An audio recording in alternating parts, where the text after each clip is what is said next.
आज के वीडियो में मोस्ट इंपोर्टेंट टॉपिक के बारे में जानेंगे। चलो जानते हैं कि वास्तविक प्रतिबिंब तथा काल्पनिक प्रतिबिंब में क्या अंतर है। ठीक है, तथा काल्पनिक प्रतिबिंब में क्या अंतर है। ठीक है, तो वास्तविक प्रतिबिंब तथा काल्पनिक प्रतिबिंब को समझने से पहले हम क्या करते हैं, उसके फिगर को जानते हैं। देखो फिगर हमने बनाया है, तो देखो वास्तविक प्रतिबिंब में क्या है, ये जो फिगर है ये वास्तविक प्रतिबिंब का फिगर है और ये काल्पनिक प्रतिबिंब का फिगर है। तो देखो वास्तविक प्रतिबिंब तथा काल्पनिक प्रतिबिंब में अंतर, तो पहला अंतर है यह किरणों के वास्तविक कट ऑफ से बनता है। कौन? वास्तविक प्रतिबिंब जो है किरणों के वास्तविक कट ऑफ से बनता है। कहने का मतलब है, यहाँ देखो ये जो फिगर है, मतलब जो किरण है एक दूसरे को क्या कर रहा है, वास्तव में एक दूसरे को काट रहा है, इसलिए यह बोला जाता है कि यह किरणों के वास्तविक कट ऑफ से बनता है। जबकि काल्पनिक प्रतिबिंब देखो यह किरणों के काल्पनिक कट ऑफ से बनता है। जो काल्पनिक प्रतिबिंब है वह किरणों के क्या है, काल्पनिक कट ऑफ से। इसमें देखो क्या कभी रियल वास्तव में कभी मिलता हुआ इधर प्रतीत हो रहा है, नहीं। हमने क्या कल्पना कर लिया कि यहाँ पे एक बिंदु आने के बाद इस बिंदु पे क्या हो रहा है, एक दूसरे को किरण क्या कर रही है, काट रही है। तो प्रतिबिंब कहाँ बना, इस बिंदु पे बना।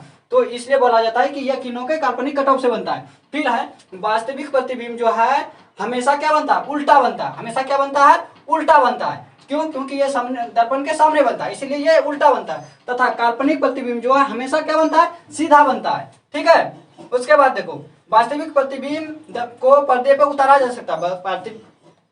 वास्तविक प्रतिबिंब जो है उसको क्या करेंगे, पर्दे पे उतारा जा सकता है, लेकिन काल्पनिक प्रतिबिंब को पर्दे पे नहीं उतारा जा सकता है। यह प्रतिबिंब के सामने बनता है। कौन सा प्रतिबिंब? तो वास्तविक प्रतिबिंब। देखो यहाँ पे क्या हो रहा है, ये दर्पण है, दर्पण के सामने यहाँ पे प्रतिबिंब बन रहा है, यहाँ पे प्रतिबिंब बन रहा है। तो यह वास्तविक प्रतिबिंब दर्पण के सामने बनता है। जबकि काल्पनिक प्रतिबिंब, जो काल्पनिक प्रतिबिंब है, देखो काल्पनिक प्रतिबिंब को आभासी प्रतिबिंब भी कहते हैं। यह दर्पण के पीछे बनता है। देखो यहाँ पे ये दर्पण है और इसके पीछे में बन रहा है यहाँ पे फिगर, तो काल्पनिक प्रतिबिंब दर्पण के पीछे बनता है। तो आज हमने जाना कि वास्तविक प्रतिबिंब तथा काल्पनिक प्रतिबिंब में क्या अंतर है।